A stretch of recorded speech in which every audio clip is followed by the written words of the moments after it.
अपने घर जाकर अपने मन में सोच रहा था।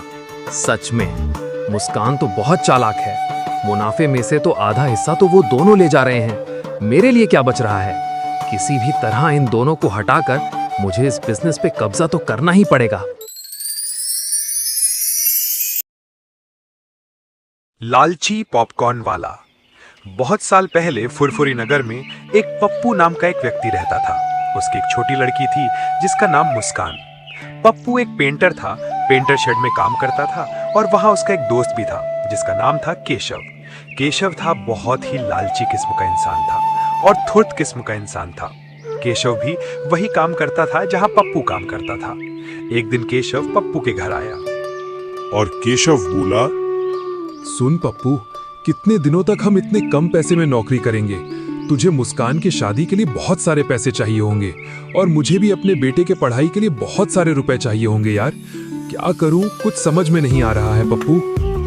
ये सुनकर पप्पू बोला, हाँ दोस्त, इतनी पगार में घर चलाना बड़ी मुश्किल होती है।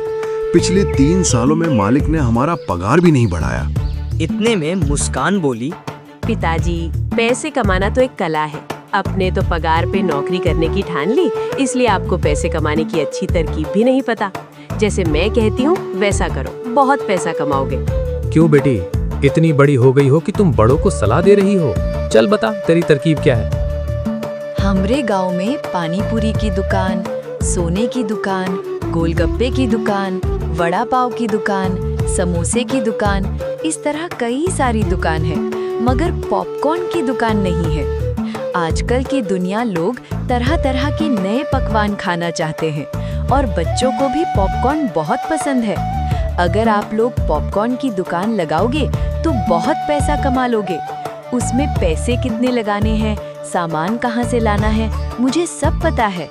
पॉपकॉर्न का ठेला? पॉपकॉर्न कौन खाता है बेटी? तू शायद भूल गई है बेटी, ये गांव इलाका है। पप्पू जरा रुक तो, लगता है मुस्कान के बातों में दम है। कोशिश करने में दिक्कत क्या है, तो कर लेते हैं। मुस्कान ने कहा, ठेला लगाने के लिए 30,000 लगेंगे आपको। आपकी नौकरी भी छोड़नी नहीं पड़ेगी। ठेले का देखभाल मैं कर लूंगी और प्रॉफिट आधा आधा कर लेंगे। उन दोनों ने मुस्कान की बात मान ली। अरे पॉपकॉर्न, पॉपकॉर्न, बटर पॉपकॉर्न, चीज पॉपकॉर्न, अरे पॉपकॉर्न ले लो, मसाला पॉपकॉर्न, अरे पॉपकॉर्न ले लो। पॉपकॉर्न सिर्फ 10 रुपए, आओ आओ। और शुरुआत में सिर्फ बच्चों ने पॉपकॉर्न खरीदे, फिर आहिस्ता आहिस्ता बड़े भी खरीदने आने लगे। इस तरह दिन भर दिन उसका व्यापार बढ़ता चला गया। पहले महीने का मुनाफा उसने दोनों में बांट दिया और फिर उसने कहा, ये लीजिए, पहले महीने में ही हमें 9,000 रुपए का मुनाफा हुआ है। कुछ ही दिनों में सारी पूंजी वापस आ जाएगी। उस दिन केशव अपने घर जाकर अपने मन में सोच रहा था।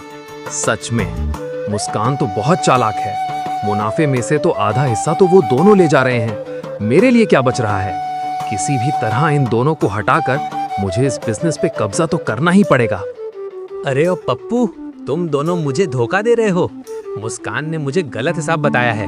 तुम दोनों को शर्म नहीं आती है पप्पू, चोरी करते हुए? बाप बेटी मिलकर मुझे चूना लगा रहे हो। दोस्त को धोखा देता है तू। ये क्या बकवास कर रहा है तू?